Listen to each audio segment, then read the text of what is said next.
in this house, your concentration, 100% concentration should be on me. At least you have a good reason to leave this thing you call a marriage. Àwọn bloggers wọn kì í show ojú wọn yẹn.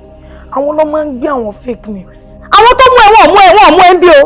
Wọ́n mú ẹ lọ́rùn ọwọ́ ni because wọ́n ti mọ̀ pé o bá sọ pé o ò ṣe náà ni. Why are you doing this? Why are you behaving this way? So, Madam Atoga, if you put your eye for, I will put pepper for your eye. Àrẹ̀mú ológun jẹ̀rí ti dé o.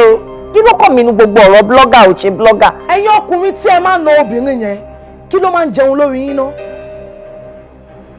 Màá ṣe custard fún ẹ̀sìn pẹ̀lú chicken nuggets. Èmi jẹ́ kòkó ni èmi custard ìlàgò mẹ́sàn-án àbọ̀. Sọ̀rọ̀ òun lè, ó ní ìdàdúrà o.